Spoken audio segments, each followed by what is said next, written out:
বিশ্বের প্রথম liquid camera lens foldable smartphone এখন অফিসিয়াল। Welcome to TechFridayBD।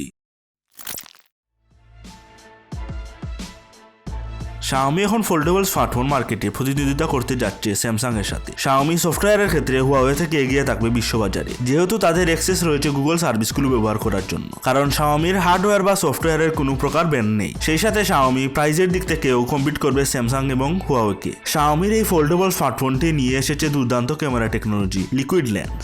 এই লেন্সটি একই সাথে দুটি কাজ করতে পারে। এটি টেলিফটো এবং ম্যাক্রো ক্যামেরা হিসেবে কাজ করতে পারে। তারা কিছু পিকচার স্যাম্পলও দেখিয়েছে, সেগুলোতে খুবই দারুণ দেখতে। ছবিগুলোতে দেখা যাচ্ছে ম্যাক্রো লেন্সটি সাবজেক্টের অনেক ক্লোজ শট নিতে পারে। লিকুইড লেন্সের সাথে মেইন সেন্সর হিসেবে থাকবে 108 মেগাপিক্সেলের ক্যামেরা। যদিও ফোনটিতে স্ন্যাপড্রাগন 888 চিপসেট রয়েছে, তবে এটিতে কোয়ালকমের আইএসপি এর পরিবর্তে Xiaomi তাদের নিজস্ব আইএসপি সার্চ C1 চিপ, যা তাদের ইমেজ প্রসেসিং এ কাজ করে থাকবে। এটি তারা স্টেডি এক্সপ্লেন করেছে যে তারা এই চিপের সাথে ক্যামেরার বিভিন্ন ফাংশনগুলো কন্ট্রোল করতে পারবে, যেমন হোয়াইট ব্যালেন্স, অটো ফোকাস এর মতো জিনিসগুলো। তাদের নিজস্ব আইএসপি চিপ ব্যবহারের মূল কারণ হতে পারে এই লিকুইড লেন্সটি। এছাড়া মিমিক্স ফোল্ডের রয়েছে 5070 mAh ব্যাটারি, যা অন্যান্য ফোল্ডেবল ডিভাইস থেকে অনেক বেশি। তবে এই ডিভাইসটির অদ্ভুত একটি ফিচার হলো এটির ভিতরে ডিসপ্লেটি 60 Hz এর ডিসপ্লে প্যানেল। Xiaomi একমাত্র ব্র্যান্ড যারা মিড রেঞ্জ ডিভাইসে 120 Hz রিফ্রেশ রেটের ডিসপ্লে দিচ্ছে। তবে কেন তারা এই হাই এন্ড ডিভাইসে 60 Hz রিফ্রেশ রেটের ডিসপ্লে প্যানেল ব্যবহার করছে তা এখনো বলা যাচ্ছে না। যদিও এই ডিভাইসটির বাইরের ডিসপ্লেটি আবার 90 Hz রিফ্রেশ রেটের রয়েছে। ওভারঅল এই ডিভাইসটি অনেক ইন্টারেস্টিং। যেহেতু তাদের গুগল সার্ভিসের অ্যাক্সেস রয়েছে, তাই বলা যায় এটি ইন্টারন্যাশনাল মার্কেটে স্যামসাং এর ফোল্ডেবল ডিভাইসের সাথে টক্কর দিবে।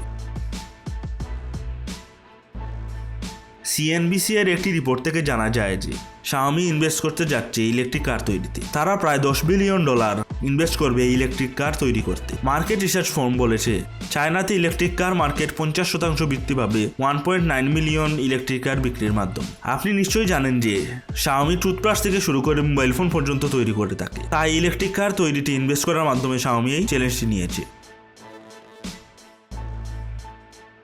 মোটোরোলা চলতি বছরে বেশ কয়েকটি জি সিরিজের ফোন যেমন Moto G10, Moto G30 এবং Moto G100 লঞ্চ করেছে। গুজব ছড়িয়ে পড়েছে যে সংস্থাটি শীঘ্রই Moto G20, Moto G50, Moto G60 এর মতো অন্যান্য জি সিরিজের স্মার্টফোনগুলো ঘোষণা করবে। Moto G20 এর রেন্ডারে দেখা যায় যে এটিতে ওয়াটার ড্রপ নচ ডিসপ্লে রয়েছে।